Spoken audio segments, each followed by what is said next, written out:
Irmãos, louvamos a Deus por esse dia, por essa semana. E eu quero falar para você o tema Tudo Começa em Deus. Tem aí na tela, já apareceu. Na nossa vida, irmãos, nós temos que começar a entender que o Senhor planta alguns projetos. E tem até um livro que eu te aconselho a comprar. Se você não comprou, você consegue baixá-lo em PDF, Uma Vida com Propósito. Eu tenho esse livro na versão de 1998. Eu fui no evento no Rio Centro com o autor desse livro, em 1998, li esse livro, lá em 98. O meu livro é, inclusive, da versão ainda antiga, já foi atualizado umas 4 vezes. Se você não gosta de ler, pastor, não tem um hábito de leitura, no YouTube tem ele em partes, do capítulo 1 ao capítulo 40. E você vai começar a perceber que Deus não trouxe você a essa terra por acaso. Você não foi obra do acaso. Não é que Deus estava lá no céu, pessoal, vou botar esse sujeito na terra para... Não, não foi assim. Deus planejou algo para a sua vida. E a gente chama isso de propósito de Deus. Diga comigo, propósito. Fala mais forte, propósito de Deus. Deus estabelece alguns propósitos. E a sua vida você precisa começar a entender que o Senhor plantou um propósito para você na sua caminhada. Essa mensagem vai estar na lição da célula essa semana. E eu quero usá-la na íntegra dessa vez. E eu trouxe cola aqui por isso, para que a gente possa entender que na nossa vida tudo começa em Deus. Colossenses capítulo 1, a partir do versículo 16. Diz assim a palavra, Colossenses 1, a partir do versículo 16. Porque nele todas as coisas foram criadas no céu e na terra, visíveis e invisíveis. Isso é importante para a gente entender. E sejam elas tronos e dominações, ou principados ou potestades, mas todas as coisas foram criados por Ele. A Bíblia, meu irmão, está dizendo para a gente que tudo que está estabelecido nessa terra é uma criação de Deus. Vamos entender isso no âmbito, olhando para a Bíblia e olhando, porque eu só sei de Bíblia, irmão, eu não sei nada de física quântica, não sei nada de biologia térmica, de ciências contábeis, eu não sei nada disso, só sei de Bíblia, e um pouquinho só também. A Bíblia vai dizer que um dia, no capítulo 1 de Gênesis, a terra era sem forma e vazia. Ela estava lá. Mas o narrador do texto, ele começa a dizer o seguinte, olha, não tinha forma e ela estava vazia. Sabemos que Moisés, ao escrever o Pentateuco, exclusivamente o Gênesis, ele não viveu essa experiência. Não sabemos como Deus revelou para ele esse texto, para que ele pudesse trazer para a gente a transcrição do que estava acontecendo. Mas havia o que a gente chama no estudo da Bíblia de tradição oral. Os pais falavam para os filhos aquilo que ouviram nos seus pais. E por isso, pai, é importante você ministrar sobre a vida dos seus filhos aquilo que Deus fez na sua vida. Porque passaram-se muitas gerações até chegar a Moisés. E ele, que estava no Egito, mas não escravo, talvez fosse o único hebreu alfabetizado de todos aqueles hebreus que saíram para a terra da promessa. Porque Moisés foi criado no Egito, e você sabe muito bem que a escrita começou no Egito Antigo. E Moisés, ele vai, a partir daquilo que ele ouviu de alguém, ele escreve que um dia a terra, esse planeta que estamos, que tem por nome planeta Terra, embora seja composto mais por água do que com terra, ele é chamado de planeta Terra. Alguns cientistas chegou a essa conclusão que seria planeta Terra, mas em Gênesis capítulo 1 já dizia que Deus se movia na terra. Então, meu irmão, ainda que a ciência queira inventar algo novo, a Bíblia declara que é terra, mesmo que tenha muita água, então é terra. Posso ouvir amém? A Bíblia é mais importante do que toda a palavra científica que o mundo usa à nossa volta. O médico falou que não tem cura, mas você serve ao Deus que pode todas as coisas. Amém, médico, nós chamamos, oraremos por você. O médico é um sacerdote que Deus plantou nessa sociedade. E se o médico entender isso, ele vai ser um canal de Deus para restaurar muita vida em nome de Jesus. E aí o que diz o texto? A terra era sem forma e vazia. Mas mesmo uma terra sem forma e vazia, a Bíblia também diz que o Espírito do Senhor se movia sobre a face das águas. Então o texto fala que havia terra, e havia água, e havia movimento, não da terra nem da água, mas do Senhor. E o Espírito do Senhor porque Deus é Espírito. João capítulo 4 diz, importa que nós adoradores o adoremos em Espírito e em verdade. Então a Bíblia não se contradiz em nada, ela vai se completando em tudo e vai dizendo que o Espírito do Senhor se movia sobre a face das águas. E todas as coisas foram criadas por Ele. Você percebe que até a criação foi organizada. Deus não criou a árvore para depois criar a terra. Deus, Ele primeiro tinha terra. E depois Ele criou a árvore. Ele falou, nasçam aí uma árvore, e árvore já frutífera.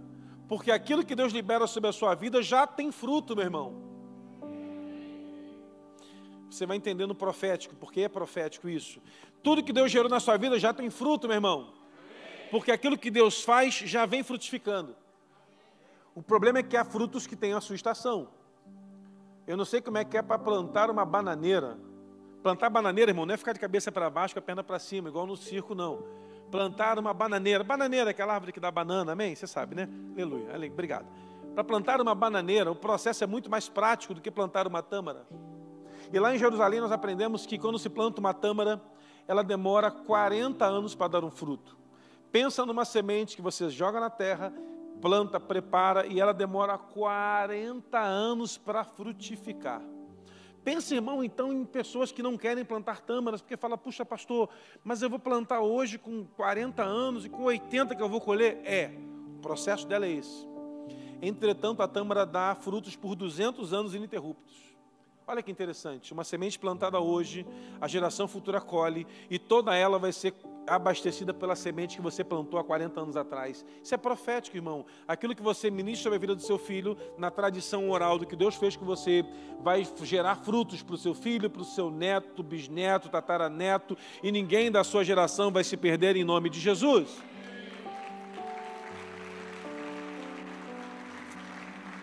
Assim como a tradição oral é importante para Moisés, é importante para a gente. Porque talvez seu filho não entenda o que quer dizer o mar se abrir, não entenda o que quer dizer o pão cair do céu, mas quando você conta os milagres que Deus fez na sua vida, a sua casa é transformada. Quando você conta os milagres que Deus operou sobre você, a sua família é transformada. O maior milagre, meu irmão, que você pode declarar sobre a sua casa, não é um milagre que está de Gênesis 1 até Apocalipse, capítulo 22, mas é aquilo que Deus fez na sua vida e tem feito todos os dias, em todos os momentos, porque o que a Bíblia declara fortalece a nossa vida para termos profundas experiências com Deus, profundas experiências com o Filho e profundas experiências com o Espírito Santo. É assim que a nossa caminhada deve ser. Moisés então transcreve isso. Então o Senhor cria tudo com propósito. Perceba que Deus, antes de criar o homem, Ele criou a árvore frutífera. Porque se Deus criasse o homem primeiro, sem árvore frutífera, o homem passaria um dia com fome. Perceba então, meu irmão, que Deus prepara a árvore já com fruto, e quando Adão, que já aparece no cenário grande, um homem zarrão tremendo, ele olha para aquelas árvores, Deus falou, Moisés, não, vem cá, Adão. Você pode comer de todas as árvores que estão aqui, porém daquela lá não pode. Então Moisés, então Adão aprende que todas as árvores são comestíveis. Ou seja, antes de Deus colocar o homem, Deus colocou para ele o sustento. Posso ouvir amém? Antes de Deus colocar um projeto no seu coração, Ele colocou o sustento. Antes de Deus colocar um sonho na sua vida, Ele colocou um caminho. Antes de Deus colocar algo no seu coração, Ele coloca um propósito para se começar e coloca o sustento, a provisão e tudo aquilo que você precisa. Por isso que os projetos em Deus dão certo. Quando Deus coloca um projeto no seu coração e você segue segundo aquilo que Ele falou, tudo há de se encaixar, se completar, porque o Deus que dá o projeto é o Deus que dá o sustento. O Deus que dá a proposta é o Deus que dá a vitória. Vou falar de uma forma mais grosseira, mais rurícola. O Deus que dá o cavalo, dá o capim para se alimentar. O Deus que dá o cavalo, dá água para beber. O Deus que dá o projeto, dá o sustento.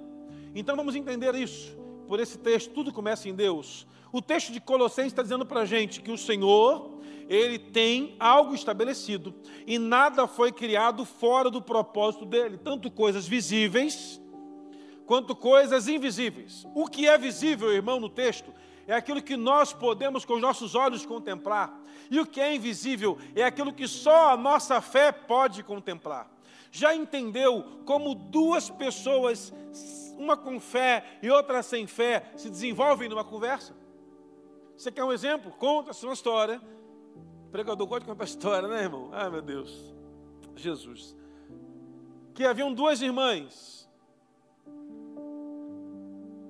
Eu ia falar que haviam gêmeas. Você vai falar que eram duas, né? Gêmeas estavam reunidas num lugar brincando. Então o pai trouxe um punhado de feno e entregou na mão das duas filhas. Uma ficou triste pensando, meu Deus, o que vou fazer com esse feno? Essa era sem fé. A com fé falou, glória a Deus, vou ganhar um cavalo. Uma pessoa com fé é uma pessoa visionária, irmãos, vê o que ninguém está vendo. A Bíblia chega a dizer que homem sem fé, ele é impossível agradar a Deus. Então, se você quer agradar a Deus, meu irmão, comece a andar pela fé. O texto aqui está dizendo para a gente que Deus, ele criou todas as coisas no céu e na terra, visíveis e coisas invisíveis.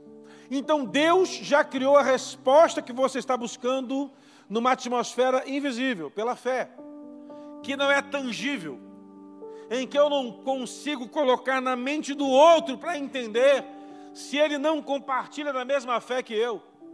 O problema é que nós precisamos aprender uma coisa: se eu sou homem da fé, se eu sou uma mulher da fé, se eu sou alguém da fé, a minha fé precisa influenciar o outro ao ponto de que todas as vezes que alguma coisa se mova na minha vida que não é visível, o outro consiga entender que eu caminho por coisas sobrenaturais e invisíveis.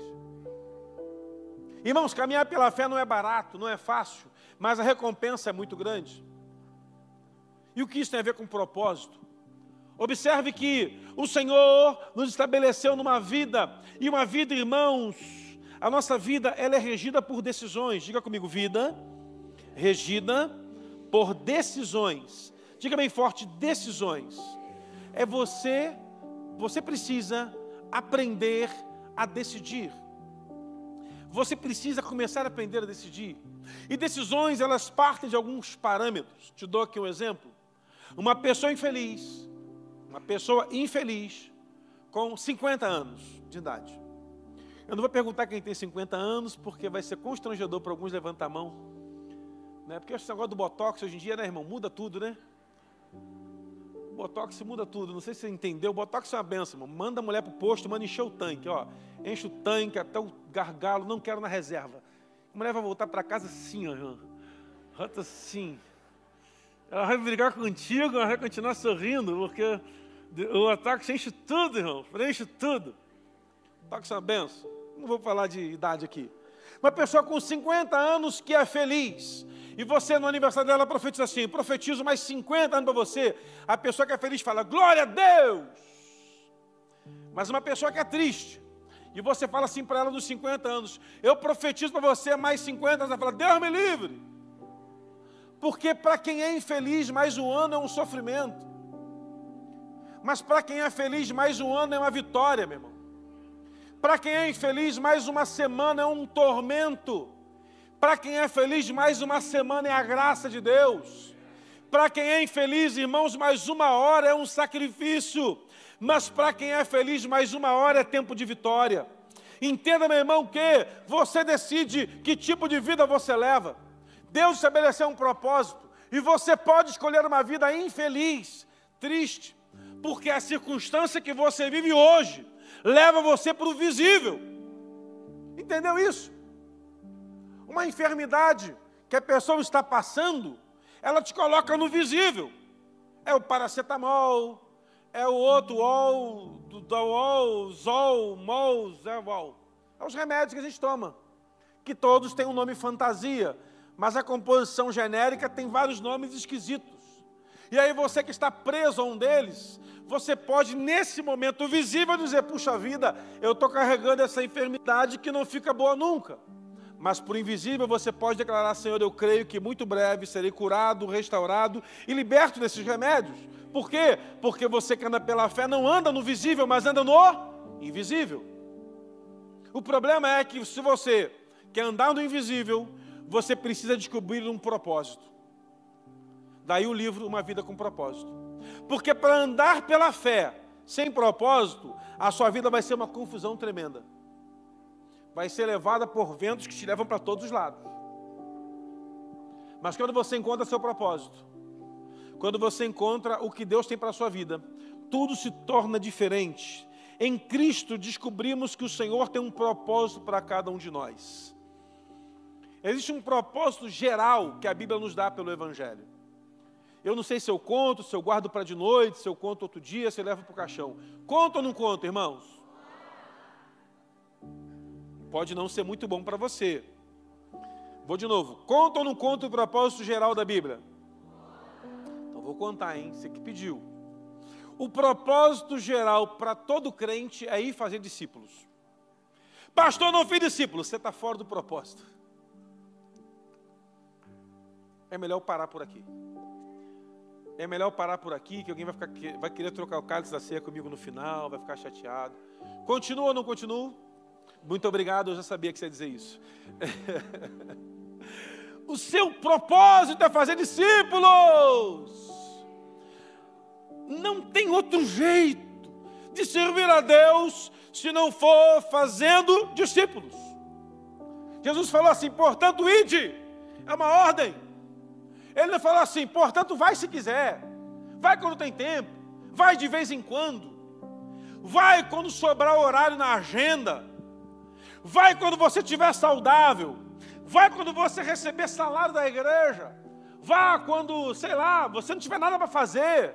Não. Jesus falou assim, portanto, ide.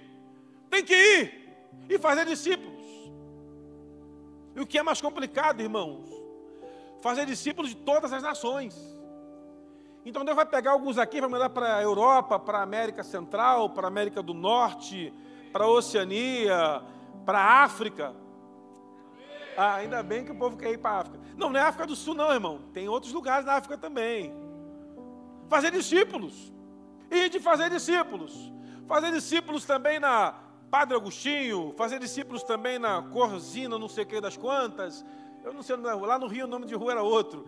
Na Nilo Peçanha, tem Nilo Peçanha aqui, tem Nilo Peçanha aqui. Vai lá também fazer discípulo. Esse é o propósito. Esse é o principal propósito de um crente, fazer discípulo. Pastor, eu não sei o que fazer na igreja. Faça discípulos para Jesus. Pronto, está resolvido. Você está no caminho certo. Esse é o propósito geral da sua caminhada. É esse o jeito. Fazer discípulo. Desobstruir o caminho de vida para quem quer a vida de Deus. Você foi chamado para desobstruir o caminho. Tem pessoas que querem receber de Deus, mas nem sabem que porta bater, mas a partir de hoje vão bater na sua porta em nome de Jesus, e você vai fazer discípulos. Você foi levantado para isso, o propósito é esse, o chamado é esse, a ideia é essa. Se não for assim, você está não só errado, como está pecando também. E essa é a grande comissão. Pastor, mas quantos eu posso fazer? Faça um só, pelo menos, ao longo da sua vida.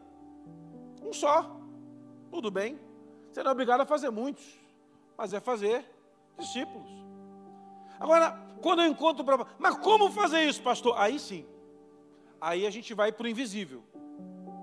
Primeira coisa para você fazer discípulos é você ser apaixonado por Jesus. Incondicionalmente apaixonado por Ele. Em que você tenha coragem de trocar as suas atividades visíveis para estar com Ele. Atividades visíveis.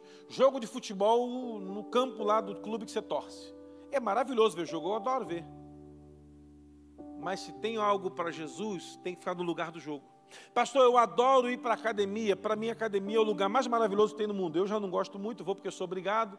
A médica falou, a mulher fala, todo mundo fala, eu tenho que ir, mas eu vou amarrado, arrastado. E torço para ter algo de Jesus no lugar da academia, para eu não ir para a academia. Mas eu tenho que ir, enfim. Mas como é que funciona?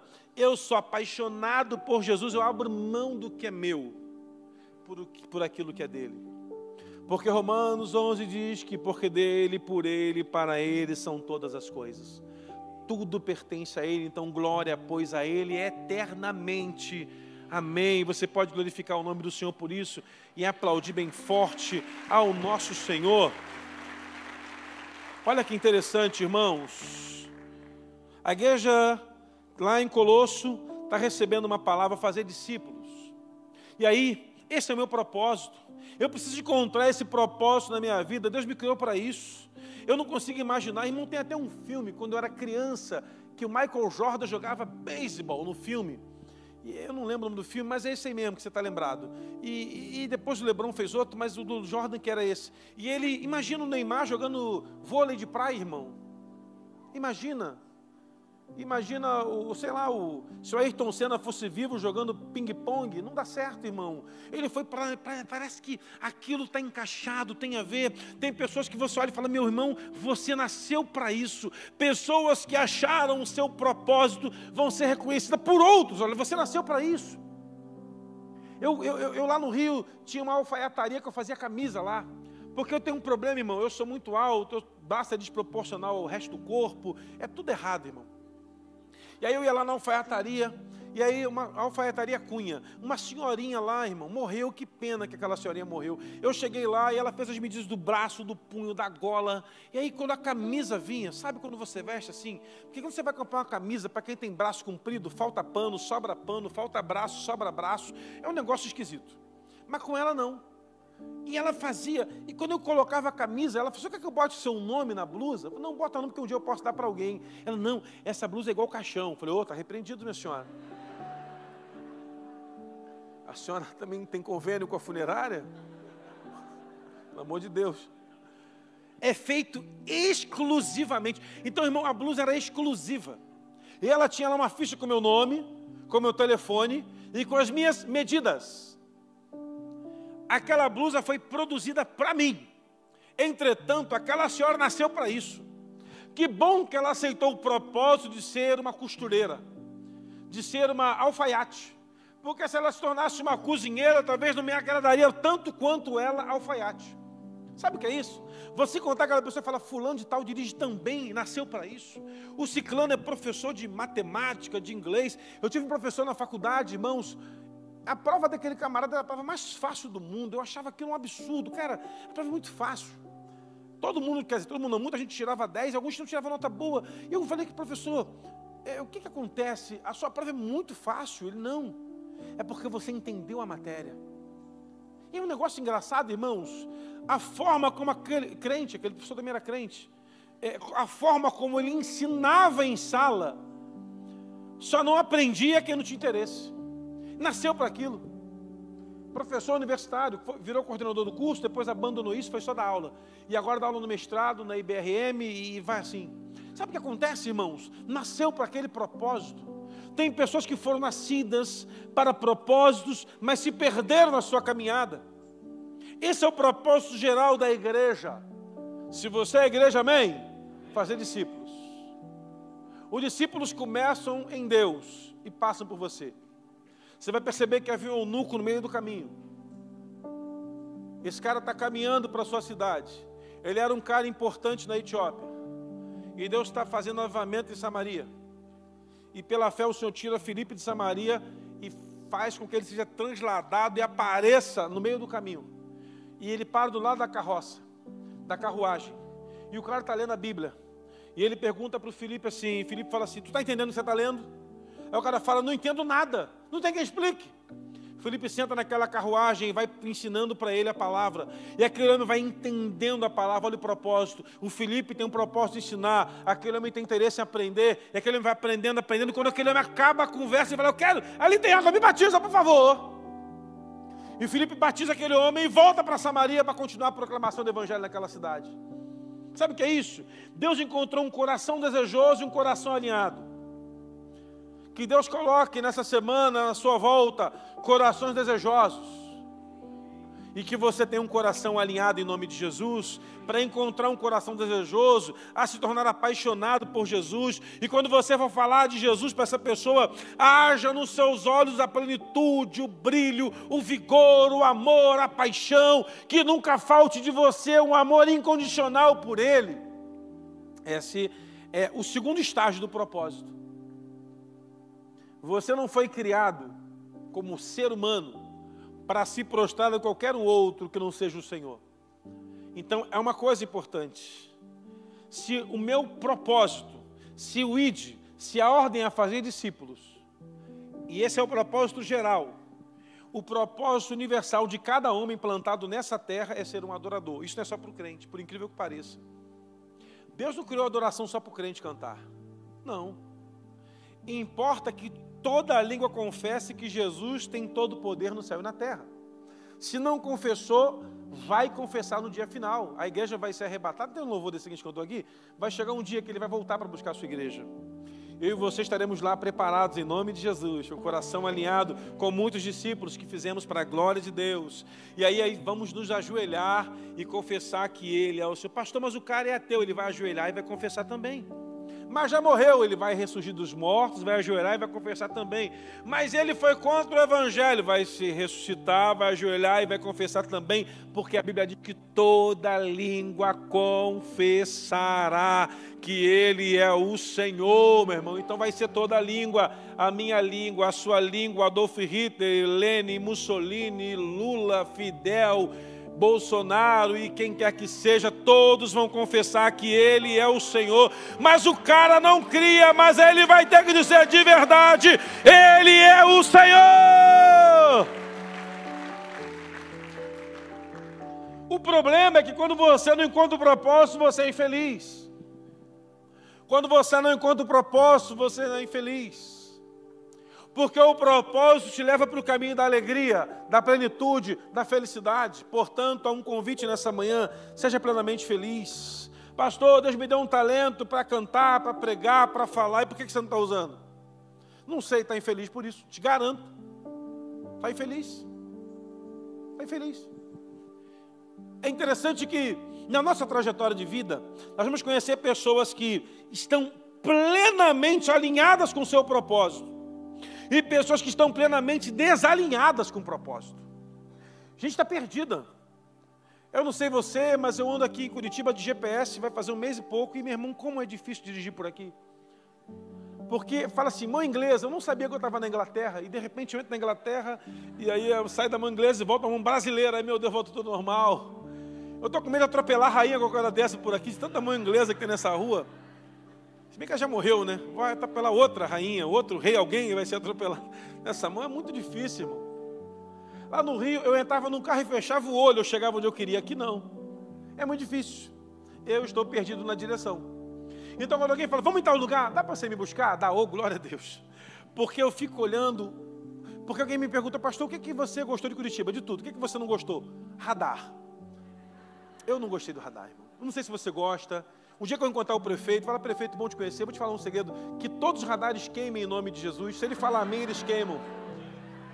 Porque, irmão, o demônio estabelecido nessa principado, eu duvido que tenha alguém aqui que gosta de radar. Ninguém gosta. Lá no Rio a gente chama esse radar de pardal. Pardal. A Bíblia diz que o pardal encontrou casa em andorinha ninho. O pardal do Brasil todo se encontrou aqui em Curitiba, resolveu morar aqui, está estabelecido em cada esquina. E eu não sei andar na cidade, perdidíssimo, ando para lá, ando para cá, me perco. Imagina alguém na sua vida que está perdido, desse jeito. Se eu pegar você aqui, irmãos, e levar você lá para Jerusalém, em nome de Jesus, eu estou profetizando que a gente vai para Jerusalém com a hora dessa. E eu cheguei com a minha esposa em Israel, Jerusalém, e aí falou assim, não, para ir para o shopping é fácil, segue as placas. Falei, beleza. Chegamos na rua e olhamos as placas, todas em hebraico. Uma coisa tinha em comum, a seta é igual a seta brasileira. Umas são para a direita, outras são para a esquerda, outras são siga em frente. E aí olhamos para aquelas placas e pronto, vamos voltar no hotel e pegar um mapa. Pegamos um mapa, todo escrito em hebraico. E aí fui para o guarda lá, o meu amigo, chegar no shopping Ben Arruda. Ele, Ben Arruda, ok, Ben Arruda. Aqui, ele pegou a caneta e fez um círculo. Ok, que aqui é o shopping, eu sei, mas é seguir aqui. Aí ele mostrou e a gente desistiu. Porque ele falava também em hebraico. Não é fácil andar num caminho que não é o nosso. Não é fácil estar numa vibe que não é a nossa. Não é fácil, meu irmão, fazer aquilo que nós não temos por propósito fazer. É como se hoje o técnico da seleção chegasse aqui e falasse assim, como é que é teu nome, varão? Tu sabe jogar bola, Edgar? Pela resposta eu vi que não. O Edgar. E fala assim, Edgar, a Copa do Mundo é amanhã, você está convocado para jogar de centroavante. É mais fácil. Você aceita? Vai aceitar mesmo? Mas se o Brasil não for campeão, você vai ser preso e condenado à morte. Não, por que não, varão? Você não aceitou? Não é seu propósito, mas se o presidente falar assim, joga aqui, Edgar, você está sendo convidado para tocar louvores para Deus durante a Copa do Mundo. Aleluia, não é mais fácil? Por que é mais fácil? Porque o propósito dele é esse, meu irmão. Ele não nasceu para pegar o lugar do centroavante da seleção, não nasceu para pilotar o avião. Irmão, aqueles filmes de avião que pousam, eu acho sensacional aquilo.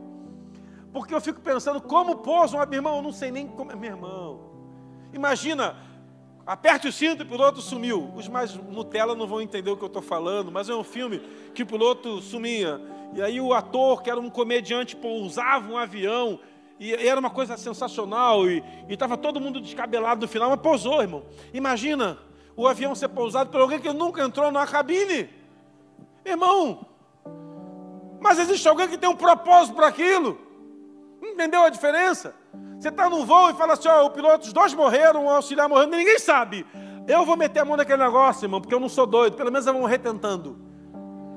E eu vou falar assim, se puxar aqui, balança para lá, balança para cá, vai tentar. Por quê? Eu não sou chamado para aquilo, não é meu propósito. Mas se eu estiver no avião e alguém começar a passar mal, a gente estava num voo e vive, e uma pessoa começou a passar mal no voo, e o marido falou assim, minha mulher vai morrer, vai morrer. Eu falei, vai morrer não, no voo que eu estou ninguém morre. Porque vai que vira febre e morre o piloto, irmão, aí morreu. Começamos a orar pela moça, e eu profetizar, e Senhor, em nome de Jesus, dá um chá para ela, pousou o avião, as enfermeiras falando em espanhol, e a mulher falando, e todo mundo falando, chega! Deixa que eu falo, o senhor é médico e dos bons. Médico dos médicos é meu chefe. Irmão, foi tenso. Foi um pânico para mim também. E eu orando pela minha Senhor, não tem misericórdia. A caravana vai travar se essa mulher morrer, Senhor. Se ela morrer quando estiver voltando para o Brasil, aí tudo certo. Agora chegando em Israel, não. Você tá, não, você ajuda aí nós. Propósito. Então é isso. Quando você está alinhado ao seu propósito, vai dar certo. Porque Deus vai colocar na sua boca as palavras que você vai precisar usar muitas vezes. Porque Moisés falou que tinha língua pesada, Deus fala, então coloca o Arão para falar. O Jeremias fala assim, eu não sei falar, eu sou uma criança. E Deus fala, Jeremias, eu vou colocar as palavras na sua boca e você vai falar aquilo que eu tenho para falar para você. Porque quando Deus chama alguém, Ele dá um propósito certo, um alinhamento certo e coloca na direção certa. Volte ao seu propósito nessa manhã em nome de Jesus. Volte a ser feliz com Deus. Porque, meu irmão, você pode ter muita coisa na sua trajetória de vida, mas se você estiver sem Deus, você vai perder tudo. Não tem propósito, não tem sentido. É interessante, meu irmão, que até para explicar uma vida sem propósito é complicado. Fala sobre você, minha vida não tem propósito nenhum. Imagina alguém falando isso. Meu casamento não tem propósito nenhum. Minha profissão não tem propósito nenhum. Uma pessoa sem propósito é alguém perdido, desorientado, sem chão para pisar. Deus hoje vai alinhar você no seu propósito, porque tudo na sua vida começa em Deus. E você vai encontrar o propósito que o Senhor colocou na sua vida em nome de Jesus. Vamos seguir. Pessoas infelizes caminham sem propósito. Pessoas plenas caminham nos propósitos do Senhor. Caminham segundo aquilo que é o propósito, ou o que a gente chama de vontade de Deus. É interessante que para a gente encontrar o nosso propósito, dentro da vontade de Deus, nós precisamos estar com o nosso coração aberto. E aí, começar a entrar numa jornada de vida que vale a pena. Uma vida que vale a pena.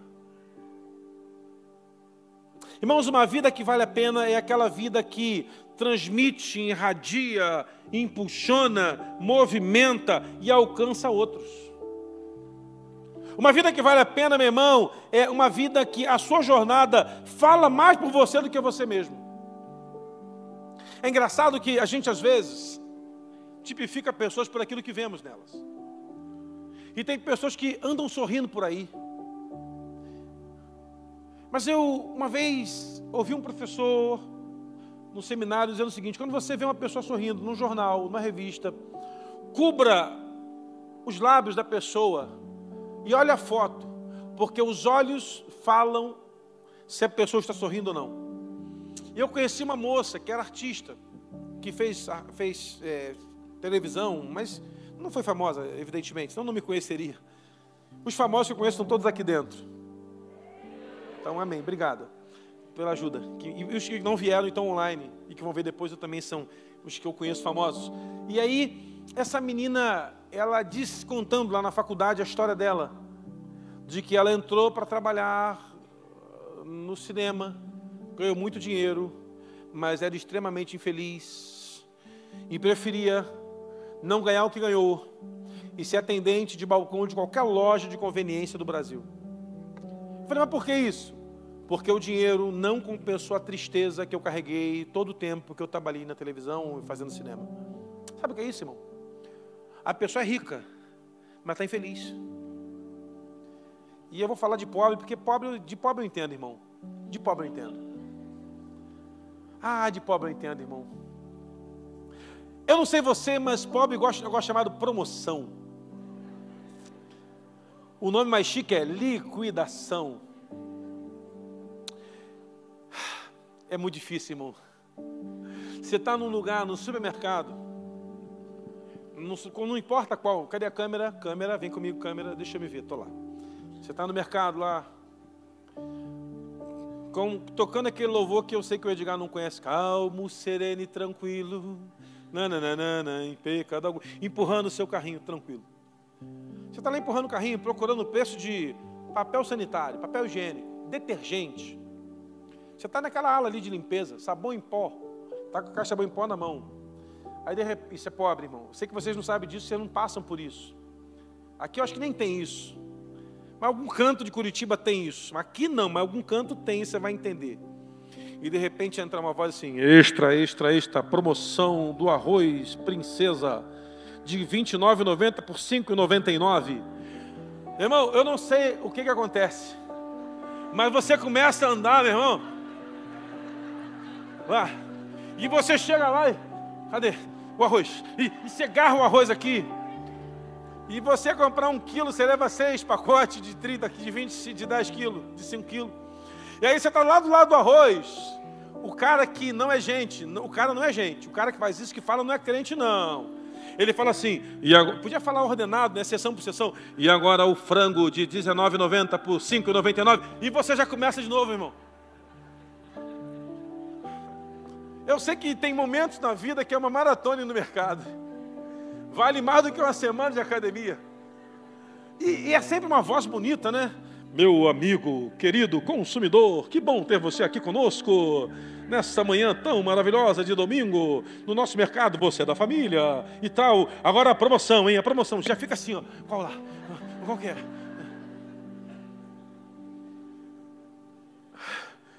Viver sem dinheiro é emocionante, irmão. Viver sem grana é emocionante, irmão. Passar na prova é emocionante. Eu tenho certeza que quando você ouve histórias de pessoas que viajaram de avião particular, é legal. Mas quando você vê seu vovô, sua vovó, seu titio, sua mãe, seu pai, contando das lutas que foram para chegar onde chegou, marcam a sua vida. Porque as dificuldades da vida nos marcam e nos faz termos uma jornada plena em Deus. Te dou um exemplo bíblico disso. Um homem chamado Davi. Davi começou a sua jornada cuidando de ovelha e matando o leão. Matar o leão credenciou a Davi a lutar e matar um urso. Matar um urso credenciou a Davi a lutar e matar um gigante. Matar um gigante credenciou a Davi a lutar pela sua vida contra o rei Saul e não matá-lo. E ao final Deus o colocou no trono. Agora, o Davi pessimista morreria para o leão. Ou depois de matar o leão, dizia, não, matei o leão, já está bom. Não, meu irmão, Deus vai colocar você para batalhas de vitória hoje e uma guerra maior amanhã. Vitórias amanhã e uma guerra maior depois de amanhã. Vitórias depois de amanhã e uma batalha depois de amanhã. E tem uma notícia para te dar, meu irmão. Você vai lutar até o último dia da sua vida, mas a garantia é que em Jesus você é mais que vencedor. Aleluia. Davi era um homem pleno. E o que caracterizava Davi como homem pleno? Que apesar das crises de Davi, das lutas, dos ursos, dos leões, dos gigantes e dos reis endemoniados que viriam contra ele, Davi tinha um coração adorador. A plenitude na nossa vida, uma vida que vale a pena, é uma vida que adora a Deus em qualquer circunstância. Esse é o segredo, irmão. Está passando por luta? Adora o Senhor. Está passando por crise? Adora o Senhor. A empresa está no vermelho? Adora o Senhor. O emprego está na corda bamba? Adora o Senhor. Que da sua boca, a partir de hoje, saiam louvores que exaltem ao nome dEle, porque a Bíblia diz que Deus está no meio dos louvores do seu povo. Então, toda vez que você começa a exaltar e bendizer, engrandecer o nome do Senhor, Ele está no meio dessa adoração. Pastor, mas eu gosto de cantar na igreja. Tudo bem, é um direito seu, meu, nosso. Mas o louvor que Deus quer seu não está apenas no coletivo, mas na sua individualidade. Por incrível que pareça, irmãos, Deus ele recebe o louvor individual de cada um nessa manhã. Nós adoramos a Deus na coletividade, mas Deus recebe adoração na individualidade. Perceba uma coisa, eu não posso pegar carona na adoração do irmão que está do meu lado. Por isso que uns levantam a mão, pula, chora, ajoelha, cai de novo, levanta, bate palma, rodopia, e outros ficam cantando ali, normal, parado. Cada um se expressa como acha melhor. Não tem padrão para isso, bíblico, nem claro, nem nada, nem científico. Científico talvez até tenha. Mas é uma coisa interessante. Quando estamos adorando a Deus, Deus está procurando no meio da congregação corações. Porque a Bíblia diz que Deus procura adoradores. Ele não vai procurar adoradores dentro de um baile funk, de uma discoteca, mas talvez dentro da igreja. Sabe por que Deus procura adoradores? Porque nem todos que estão aqui são adoradores de verdade. Perceba na Bíblia que a Bíblia diz que Deus, pastores, Deus unge, missionários, Deus envia, mas adoradores, Deus procura. Pastores, Deus unge. Um pastor que não é ungido, meu irmão, é um desastre. Sabia disso? Imagina um pastor que não é ungido, irmão. Até começa muito bem, mas no final dá tudo complicado. Missionários, Deus envia. Imagina, irmão, um missionário que não foi enviado por Deus. Ele até vai, mas dá uma confusão tremenda. Mas adoradores, Deus procura. Imagina um coração nessa manhã que estava aqui no meio dessa adoração tão linda e não foi achado pelo Senhor. Arrependa-se hoje. E diga, Senhor, me acha, Senhor, no meio desse povo. Se não tiver um adorando de verdade, vai estar eu aqui, Senhor, cantando, bendizendo, não importa o que vai acontecer. Te conto um testemunho de uma moça que estava preparando para batizar na igreja. E aí um dia ela resolveu sair da caminhada da fé, largou Jesus, foi para o mundo, bebeu, fumou, usou drogas, se relacionou com pessoas, uma vida infeliz que ela estava vivendo. E aí ela foi para uma discoteca e estava na discoteca, meu irmão, lá, e 3:30 da manhã deu uma nostalgia nela. Ela falou, vou pular da ponte, eu vou subir no viaduto, vou pular lá do viaduto, eu vou me jogar na frente do caminhão, é na beira da Presidente Dutra, lá no Rio, essa discoteca, vamos matar, de sábado para domingo. E aí de repente, ela, naquela angústia, ela lembrou que ela foi crente, e ela ajoelhou dentro do baile, meu irmão, da discoteca. Aconteceu com a moça. Falou assim, Deus, imagina aquele Olha o velho homem que já morreu aí, meu irmão, querendo ressuscitar, né? Morre de velho homem, morre. Discoteca, E ela ajoelhou lá e falou, Deus, se o Senhor existe, eu até acho que existe, deve existir, mas fala comigo, Deus, senão eu vou me matar. DJ para o som e fala, agora é o momento de reflexão. Os planos que foram embora, os sonhos que se perderam, restitui. Eu quero de volta o que é meu. E essa mulher começou a jogar no chão, meu irmão. O pessoal estava passando mal e ela entrou em um quebrantamento do baile, meu irmão, na discoteca. Deus não perdeu o juízo, meu irmão. Deus está encontrando corações autênticos e verdadeiros que adoram Ele em espírito e em verdade, não importa onde você esteja. Se hoje é o dia do Senhor trazer você de volta para Ele, meu irmão, não importa a condição que você está, Ele vai agarrar você e vai trazer você para a sua presença, para você contar a plenitude na sua vida, para você contar o propósito na sua jornada e para você ter uma vida que vale a pena de novo. E essa moça domingo foi na igreja, de manhã. Eu estava encostando o carro, ela estava lá sentada. Posso falar com o senhor, pastor? Posso. Pastor, quando é o batismo próximo? Daqui a umas 3 semanas. Posso batizar?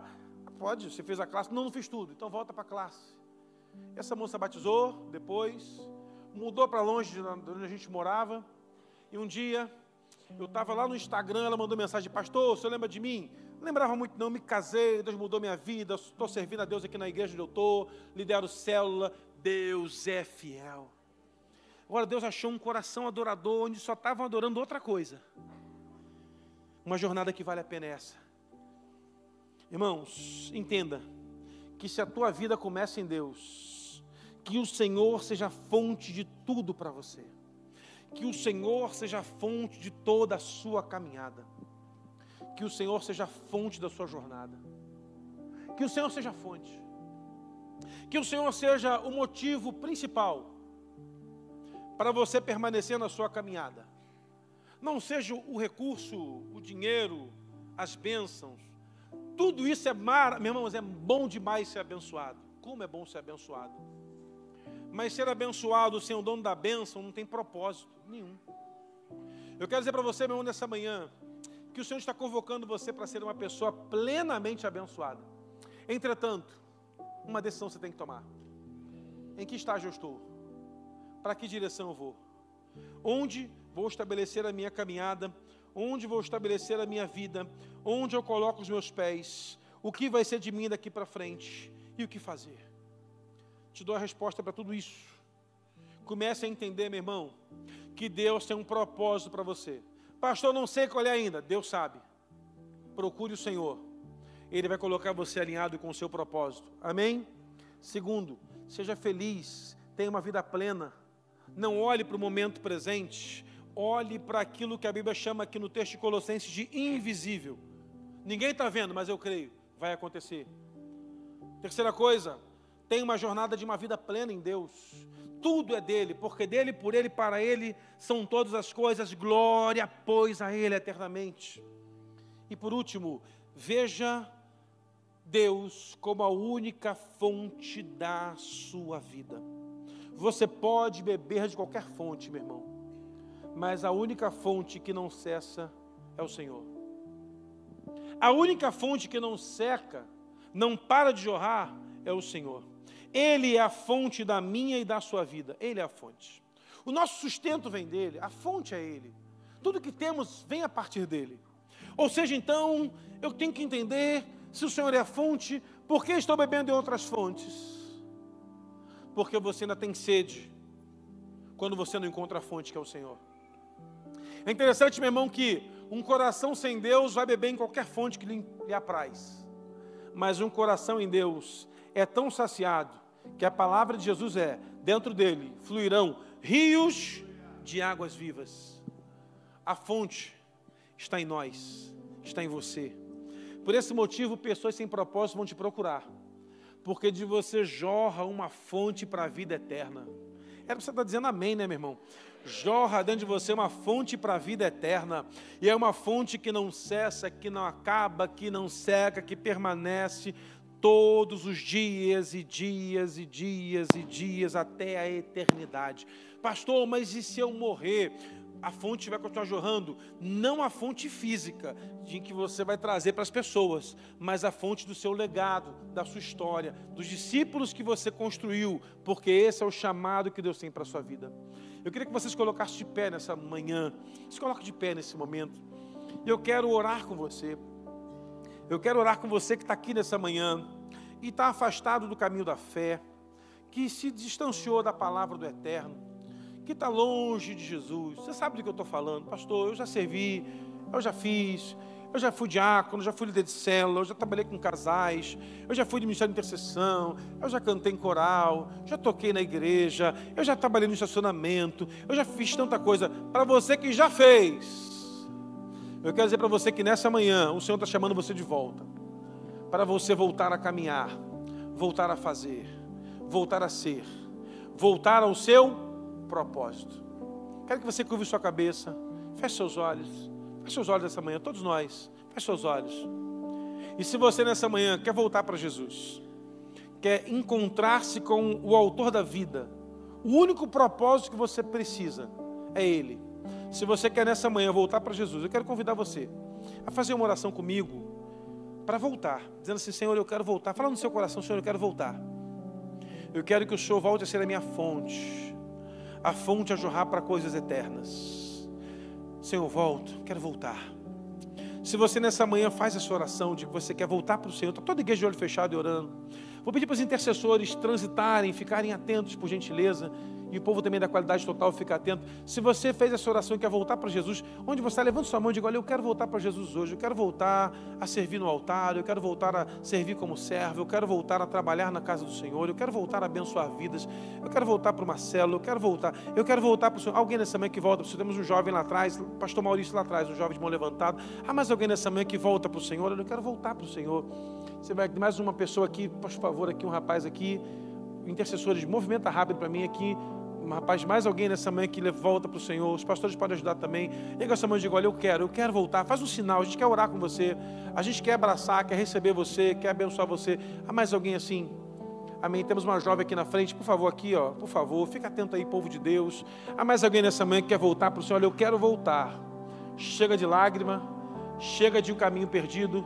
Eu quero voltar para o Senhor. Liga essa mão bem alta e diga: olha, eu quero hoje recomeçar. Quero me apaixonar de novo por Jesus, quero voltar a queimar por Ele, eu quero voltar a agarrar nele, eu quero ser um pedacinho da história da eternidade nessa terra, trazendo vida para outros. Há mais alguém nessa manhã que volta para o Senhor? Temos aqui 3 pessoas. Há mais alguém nessa manhã que volta para o Senhor? Olha, pastor, eu nunca entreguei minha vida a Jesus, mas eu queria hoje começar. Eu quero hoje entregar minha vida a Jesus. Quero hoje começar uma caminhada com Deus. Eu nunca caminhei, mas eu quero começar. Se você toma essa decisão, você também pode levantar sua mão. Traz para cá esses irmãos que levantaram as mãos por gentileza, para a gente orar por eles. Traz aqui para frente, a gente vai orar com eles, recebê-los. Alguém quer entregar a vida a Jesus? Olha, eu quero começar. Eu não quero recomeçar, eu quero começar com Deus. Alguém aqui nessa manhã que entrega a sua vida ao Senhor? Levanta sua mão bem alta e diga: olha, eu quero. Lá na galeria, se tiver alguém, eu quero entregar minha vida para o Senhor. Eu quero colocar minha família nas mãos do Senhor. Você pode sair do seu lugar e vir aqui à frente. Traz esses irmãos aqui na frente, por favor, para a gente orar por eles. Isso, pode trazer aqui na frente. Se você está no seu lugar e quer entregar a sua vida a Jesus ou voltar para a caminhada com o Senhor, você pode vir aqui à frente, a gente vai receber você, vai orar com você. Se tiver mais alguém, pode vir, pode vir. Está aberto o livro da vida nessa manhã. O livro da vida foi aberto e novos nomes estão sendo escritos nesse momento em nome de Jesus. Pode trazer essa jovem aqui também. Se tiver mais alguém, você pode vir. E a intercessão vai estar orando com você, vai estar recebendo você. Pode trazer mais alguém nessa manhã que entrega a vida a Jesus. Não se movimente agora, não saia do seu lugar, fica aí. Só vem aqueles que querem colocar a vida nas mãos do Senhor, que querem entregar a vida a Jesus. Deus é poderoso, viu, irmã? É só crer e confiar. Pode trazer, pode vir, traz aqui para a gente receber e orar por eles. Os pastores podem ajudar aqui, abraçando também esse povo, se colocando à disposição, junto com os intercessores. Pode vir aqui ajudar. Há mais alguém nessa manhã que volta para o Senhor, que entrega a vida a Jesus. Há mais alguém aqui hoje assim? Há mais alguém nessa manhã assim? Na galeria ou aqui embaixo, nós queremos receber você. Se há mais alguém assim, estenda suas mãos para cá, irmãos. Vamos abençoar eles. Senhor, nós te bendizemos, porque esses irmãos nessa manhã chegaram até aqui. Começa um novo tempo na sua vida, uma nova história o Senhor tem para eles, um propósito novo se estabelece e eles vão achar o que o Senhor tem separado a eles. E no nome de Jesus, Pai, se o diabo plantou algo para destruí-los, está aniquilado agora no poder e na autoridade do nome de Jesus. E se estabelece, Pai, um tempo novo do Senhor, onde eles serão restaurados pelo Senhor, transformados pelo Senhor, mudados pelo Senhor, movidos pelo Senhor, e o novo do Senhor virá sobre eles, sobre a casa deles, sobre a família deles. E aonde foi plantado, Pai, uma palavra de destruição, nós profetizamos vida em nome de Jesus. A igreja aplauda bem forte e glorifica ao Senhor muito nessa manhã, em nome de Jesus. Pode conduzi-los lá. Pega o nome deles daqui a pouquinho, conduz esse povo para a gente pegar o nome deles, os dados deles. E você que pegue o seu cálice, a sua ceia nessa manhã. Se você já é batizado em uma outra igreja evangélica, você participe conosco dessa ceia.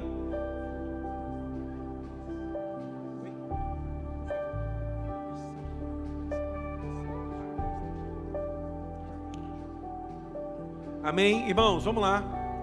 Pode voltar para o seu lugar, você que vem aqui na frente. Alguém vai pegar seu nome no final. O pastor Maurício tem um presente para você, vai pegar o seu nome. Irmão, você que não recebeu o pão ou o cálice, levanta sua mão bem alto, que vamos levar até você o pão e o cálice. Você que não pegou aí na galeria o pão ou o cálice, lá em cima tem gente que não pegou, irmãos que não pegaram, lá na galeria.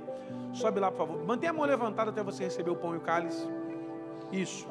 Lá na galeria está indo lá levar. Mais alguém que não recebeu o pão ou o cálice? Pastor, eu já sou batizado em outra igreja, você é nosso convidado. Eu ainda não me batizei numa igreja evangélica. Aí você espera o batismo que vai acontecer ainda esse ano, alguns vão ter esse ano, e você vai poder cear conosco, tanto pela manhã quanto à noite. Se você vier à noite, quer estar em casa também, pega o pão e o cálice aí na sua casa. Lá na galeria, pegou já a moça lá? Mais alguém está faltando? Deixa eu conferir aqui. Todo mundo com cálice na mão e pão. Amém. Jesus, Ele nos ensina a ceia como um momento de memorial para a sua igreja, para que a gente lembre, até o dia que Ele vai voltar para nos buscar. Amém? Ele vai voltar para nos buscar. Amém? Estamos esperando, Senhor. Volta logo, hein? Peraí, só um minuto, Senhor, volta logo, hein? Se fosse hoje, estava bom. Amém? E aí Ele pegou o pão com os seus discípulos, partiu e disse: esse é meu corpo. E esse pão, irmão, sem fermento, que nós usamos aqui na igreja, representa muito sobre aquele pão. E Ele fala: esse é meu corpo, que é partido por vocês, discípulos, que fizeram discípulos e partiram pão com seus discípulos, que fizeram mais discípulos e partiram pão com discípulos, até chegarmos aqui, o dia de hoje. E no partir do pão, tantas vezes, chegou até a igreja de hoje. E porque Jesus fez discípulos, a mensagem dele chegou até nós. E esse não foi o pão que Ele partiu lá, antes da sua crucificação, mas é o pão que nos faz lembrar de que Ele morreu, mas breve Ele vai voltar para nos buscar. Então levante o pão e diga: obrigado, Senhor, pela sua morte na cruz, que mudou a minha vida para sempre, pois Tu és fiel. Comamos o pão nesse momento em nome de Jesus. Como o pão.